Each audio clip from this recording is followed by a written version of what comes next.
What's up, guys? Jose Hughes here, coming at you with a card discussion. I felt the need to make this card discussion, maybe because I've been around, YouTube, Pollo, Facebook, Listia, and so many other websites that I'm a member of. Um, I've seen a lot of people talking about these two cards, and I've seen a lot of people asking themselves which one is better for this format, which one of these cards they should run. And yeah, they all made you know, their points and stuff like that. Of course, I'm talking about Starlight Row and the huge revolution is over. And like I said, everybody's making their own points about how one is better than the other one. I really don't think the one is better than the other one in any way. They both got their pluses, but they both got in mind the cons. So let's start with Starlight Row. Uh, ever since Heavy Storm came back from the ban list, a lot of people's been playing Starlight Row for that reason, for the Baroque protection. It also protects your monster if you have two or more monsters, and it gives you free Stardust, which is always a plus because that Stardust can potentially become another negation power or just a 2500 bidden on the field for free. But it's because of that reason that gives you Stardust that these cards can be targeted by other cards like Solemn Warning, for example, which is the big deal a lot of people is talking about. Oh, yes, Solemn Warning can negate Starlight Row, so Starlight Row is bad. No, it's not, because what are the odds that your opponent running two Solemn Warnings gonna have one in the field when you're gonna chain, you Starlight Row? I mean, yes, it happens, and it might happen a lot, but the odds are in your favor. So I wouldn't say it's bad because of that, but it is a minus. It is something that you can count as as a minus for this car. Um, but like I say, it has the plus. It gives you a monster for free, a 25 hitter that can potentially negate something else. So some other destruction. So it's pretty good actually. Um, I wouldn't say it's a bad car. I wouldn't say it's an amazing card either. I used to run it all the time on my Naturia decks and all other decks that I have, but the fact that it's not a candle trap, it's another minus on this card.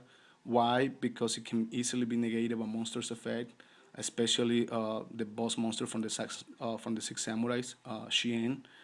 He can easily negate Starlight Road. So yeah, but like I said, it gives you a plus. It gives you a monster in the field, 2500 beater. They can easily negate some other destruction, or you just can have it in the field and beat your opponent down with it.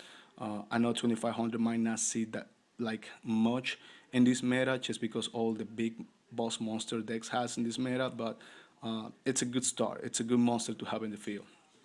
Now, let's go to the huge revolution is over. The plus on this card is just the fact that it's a counter trap. It does the same thing as Starlight Road, negates the destruction of two or more Euro cards, but it doesn't give you the Stardust. It doesn't give you any monster whatsoever, and that's actually another plus, but at the same time another minus to this card. It's a plus because of that, because of the reason it doesn't give you any monster. It cannot be negated by Solemn Warning, and the fact that it's a candle trap, it cannot be negated by monster's effect. So if your opponent have a Shen on the field, if your opponent have a Shen on the field or whatever, they cannot negate this card. Uh, if you come like with what can I say? If your opponent comes and you got like six back row, I mean five back rows, you cannot have six. You got five back rows and your opponent's like Heavy Storm, and he got a Shen in the field. You say no, he cannot negate that.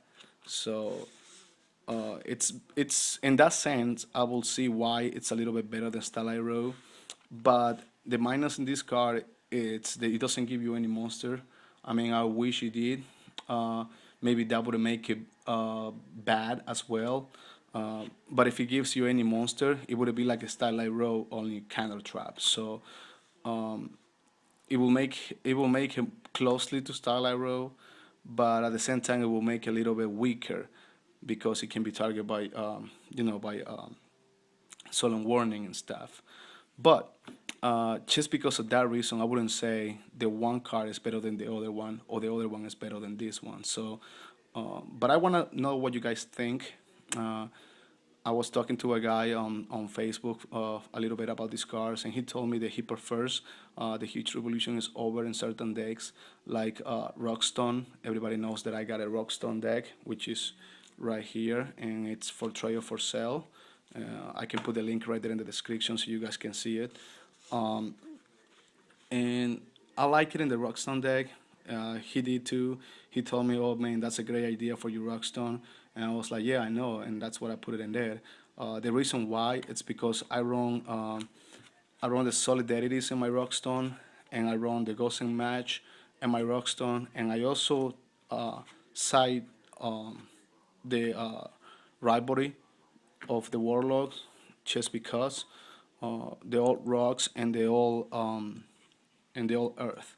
So I didn't want to put like something like Starlight, bro, that can tempt me to bring up a monster that is wind to the field, to bring up Stardust to the field, who can potentially go to the graveyard and mess up my solidarity.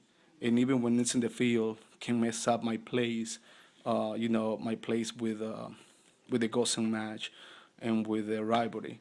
So another reason why I didn't want to put this on my Rockstone deck is because of the fact that it's not a candle trap, and Shein, it's around in these times in era, just because the Samurai deck top and YCS or whatever, won YCS or whatever. Everybody's in the bandwagon. Everybody's making that deck or whatever. So I was like, whatever. So that's the reason I prefer this card right now. Uh, if I have any other deck at the moment, I would use this one just because of the free Stardust. Like I said before, what are the odds that your opponent will have solemn warning when you attempt to activate this? I know it can happen a lot. I know a lot of people be like, "Oh, it happens all the time." Well, it might happen all the time to you. Maybe you have bad luck, but the odds are in your favor. In your favor. That's what I'm saying. Um, but like I said before, I want to know what you guys think. Please comment down there in the comment area. Let me know which decks are you running and what card are you running in those decks. If you're running these cards at all. If you do not run this card, just comment. Let me know what you guys think, what you personally think about each card, or which card do you prefer, or which card do you think it's better in this meta. My personal opinion, I do not have a favorite between these two. I think they both great, they both awesome, and they both do what they're supposed to do, uh, depending on what deck you're running. So please don't forget to subscribe, don't forget to comment. I want to see what you guys think. And yep, that's it. Peace out, guys.